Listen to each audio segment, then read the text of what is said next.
Olá amigos, sejam bem-vindos a mais um vídeo do meu canal. Eu sou o Lucas Knaip e vamos falar sobre o Masters 1000 de Roma, porque a gente teve hoje o término da terceira rodada e amanhã começa a fase oitavas de final. E a gente vai falar aqui dos jogos que encerraram a terceira rodada, falar dos jogos que vão acontecer amanhã, todos acontecem amanhã.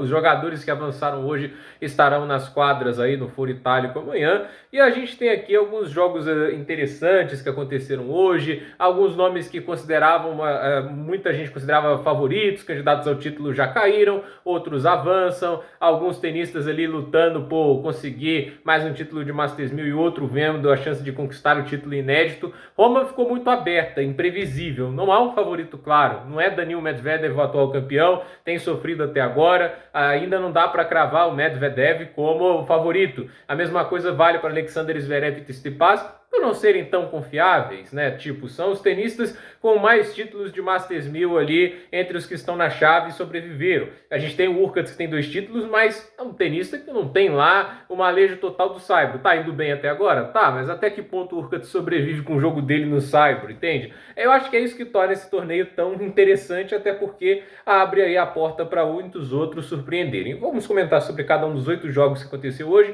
pedindo, deixe seu like, se inscreva no canal, compartilhe esse vídeo e aí vamos ao conteúdo, né? Primeiro, para abrir o dia, a gente teve Alex de Minaur contra o Félix Auger-Aliassime. Primeiro set, 7-6 e 7-2 no tie-break para o Aliassime. Eu acho que assim, ele tá jogando melhor do que no ano passado, nesse mesmo momento da temporada, inclusive caiu na estreia dele no passado em Roma, para o Popyrin, e ele estava muito mal, né? O nível de tênis estava muito aquém do que a gente está acostumado a ver dele, só que assim, ontem muitas duplas faltas, foram 13 no jogo, e assim, é complicado dar tanto ponto de graça para um cara igual o de Minaur, mas no primeiro set, 83% dos pontos conquistados com o primeiro saque, 39% com o segundo é baixo, mas contra o de Minaur não é fácil ter uma porcentagem alta, mas o Alex de Minaur sofrendo 47% dos pontos com o segundo saque também, não teve muita facilidade, né? Cada um quebrou o saque de cada um uma vez. Então, assim, é aquela história. O Aliassime estava sustentando bem, mas depois disso, a partir do segundo set, o jogo vira muito, né? Porque aí é o de Minaur que começa a crescer mais na partida, o Aliassime começa a ter muito mais dificuldade, até que no terceiro set, apesar de ser um 6-4, o Aliassime ter devolvido uma das quebras no momento, ele teve uma chance e aproveitou. O de Minaur teve 6 e aproveitou 2 delas, né? Teve que buscar o jogo, mas, por exemplo, o Aliassime que tinha conseguido aces, nenhum no último set e 5 duplas faltas, né? 52% de primeiro serviço em quadra, e assim, ele teve 63% dos pontos com o primeiro saque e 53% com o segundo. Fica difícil ganhar jogo desse jeito contra um cara do nível do de Minaur. Então, é aquele negócio, né? O fundo de quadro do Aliassime ainda tem que melhorar, ele tem que ser mais letal. Ele até aguenta a pancadaria a certo ponto, consegue sustentar, tem alguns golpes interessantes, mas ele não está conseguindo ali gerar potência para boas definições como ele fazia em 2022, né? Tipo, ele conseguia às vezes acertar aquele ataque que com uma bola ele matava o ponto, né? Não era muito estilo dele, né? Que como se fosse o Sinner, né? O Medjedovic, que a gente vai falar daqui a pouco, né? Mas de qualquer maneira, assim, a gente está vendo ali um Aliassime que está melhor do que antes, mas ainda não está naquele nível de 2022. A gente também teve Cameron Norrie e Stefanos Tsitsipas, vitória aí de 2-0 para o grego, né? Boa vitória, inclusive, né? Tava dominando bem a partida. Tem um momento ali que ele acaba no segundo set deixando o Norrie acabar voltar para parcial, ele devolve a quebra, tava 6-2, 2-0 para o Tsitsipas. O jogo acaba indo para o tie-break, mas no tie-break, incontestável tenista grego, 7-2. Joga muito tênis no saibro, né? Óbvio que o Tsitsipas às vezes tem oscilações, tem partidas ruins, mas é um tenista muito perigoso quando está confiante e está mostrando um bom nível de tênis. Esse saibro mais lento que a gente tem aí, né, no Foro Itálico é algo que encaixa mais com o jogo dele, ele tem mais tempo para processar o jogo e fazer terminação de backhand, o que reduz um pouco os pontos fracos, e ele pode trabalhar bem os pontos fortes dele, que é distribuir com forehand, usar bem o saque dele, a mobilidade. Então, Stefanos bem no torneio até agora. Alexander Miller ganhou de Andrei Rublev, né? Bela vitória de virada, levou o nível de uma maneira incrível. Eu falei aqui, ele estava igual um tenista expert de top spin no terceiro set, não errando nada, acertando todas as mudanças de direção. Foi um jogo duro para o Rublev, que não conseguiu se encaixar em Roma, né? Tipo, teve pouco período de treino, estava doente após o torneio de Madrid. E assim, isso obviamente atrapalhou ele, e mesmo um jogo como o do Giron, que podia dar confiança, ele acabou não conseguindo jogar tão bem, né? Mas, de qualquer maneira, acho que a gira de Saibro para o Andrei Rublev, né? Por mais que ela seja uma montanha-russa, tem um título de Masters 1000 no meio dela, e acho que isso já ajuda bastante o tenista russo. Então, 2-1 aí para o Alexander Miller, 3-6, 6-3, 6-2. O Tommy Paul venceu o Dominic Kupfer por 2-0, 6-4, 6-3. Vem jogando um grande tênis no torneio do Tommy Paul. Não é aquele sacador que é todos os pontos, entende, né? Mas ele vem sacando bem, ele vem conseguindo gerar muitas chances de quebra no saque do adversário, e fica aí a curiosidade de ver como que ele vai jogar contra o Daniil Medvedev. No jogo de hoje gerou 16 breakpoints. Tudo bem que ele teve que salvar 7, mas de qualquer maneira o Tommy Paul fazendo aí um bom torneio. O Saibro, obviamente, não ajuda aí a questão do saque do Paul, né? Tipo, ele é um sacador que nas quadras duras, o saque dele tende, pelo kick e tudo isso, machucar um pouquinho mais, né? Até mesmo na grama, mas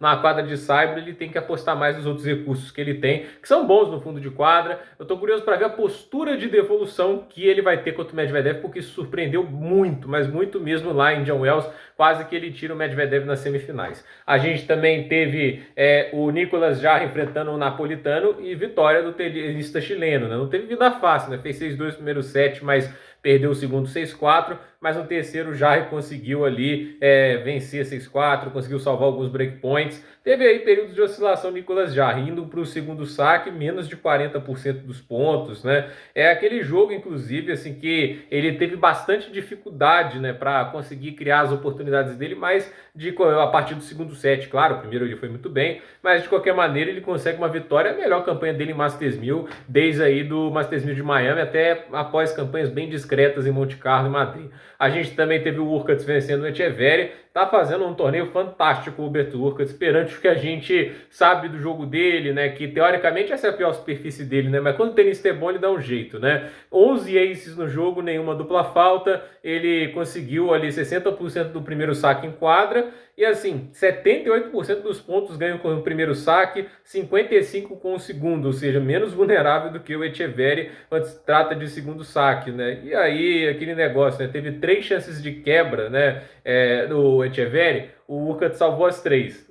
O Hurkacz só teve 2 chances de quebra no jogo, ele aproveitou as 2. Então, assim, eficiência, né? Isso o polonês tem de sobra. Vamos ver o que ele faz no resto desse torneio. E a gente também teve Daniil Medvedev sofrendo, suando, 2 horas e 50. Ele até escreveu na câmera, né? Way too aggressive, né? Muito agressivo o Medvedev, mas ele conseguiu a vitória contra o sérvio, 7-6, 2-6, 7-5. Jogo duríssimo para o Daniil, mas uma boa vitória para ele. Óbvio que ele tem que ver o fato de ter cometido 10 duplas faltas, 7 aces ali, uma combinação que não é, talvez, com certeza não é uma das mais agradáveis, né? Óbvio que o Saibro, obviamente, o número de aces sempre tende a cair, mas de qualquer maneira, assim, ele fez o saque do torneio, meu ver, né? Ele fez um saque aberto ali, nos mais lindos que eu vi no ano, com certeza.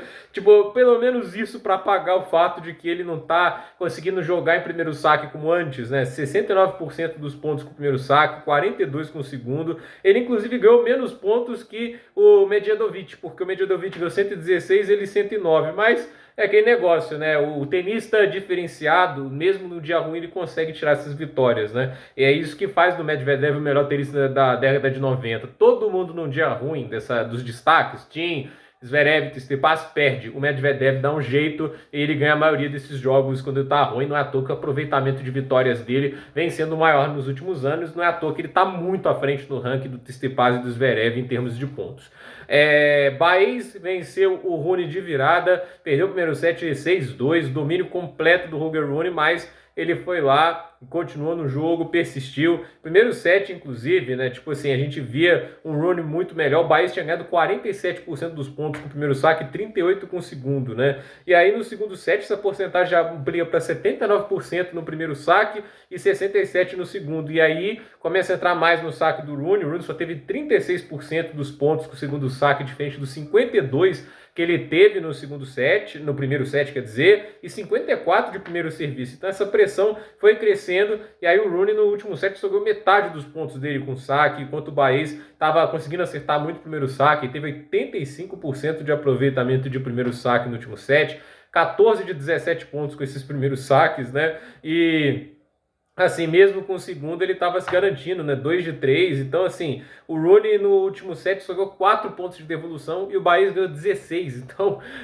o crescimento que o argentino teve no jogo foi realmente impressionante e com isso ele conseguiu aí essa vitória que o coloca nas oitavas de final do torneio. E amanhã a gente tem todas essas oitavas de final. Taylor Fritz e Grigor Dimitrov abrem o dia 6 da manhã. Alejandro Tabilo também enfrenta o Khachanov no mesmo horário. Zizeng Zhang vai enfrentar o Thiago Monteiro 7h20. Nicolas Jarry e Alexander Muller às 8h40, né? Alexander Zverev vai enfrentar o Nuno Borges às 9h15. A Hubert Hurkacz vai enfrentar o Baez às 10 horas. Às 11, Tommy Paul enfrenta Daniil Medvedev, Stefanos Tsitsipas enfrenta o de Minaur para encerrar o dia às 14 horas. Obviamente que isso aqui é tudo horário assim que assim, não antes, né? Porque se os jogos prolongarem, obviamente vai ser mais tarde. Porque assim, acaba o jogo, tem aqueles minutos para trocar o público da quadra, aí tem que também fazer um tratamento no site, tudo isso leva uns 15, 20 minutos. Aí os jogadores entram em quadra, os jogadores têm apresentação, têm aquecimento, aí mais 10 minutos, então tá quase um intervalo de meia hora, um pouquinho menos entre os jogos, então isso sempre tem que ser considerado. Talvez o jogo do Tsitsipas e do de Minaur aconteça às 2 horas, ou talvez não, vai depender do prosseguimento do dia. Mas como há menos jogos no torneio nesse momento, né, já estamos em oitavas de final, aqui a gente sai aí os classificados, obviamente, para as quartas, vai sobrar só 8 tenistas, a tendência é que haja menos conflito de horário e cada vez mais as partidas sejam destinadas para as quadras principais, seja a quadra central, a Grandstand ou a Mario Pietrangeli, que é a quadra mais bonita do complexo, ao meu ver. Então, vamos ver aí. Então, gente, por esse vídeo é isso. Dúvida nos comentários, deixe seu like, se inscreva no canal, compartilhe esse vídeo e até o próximo vídeo.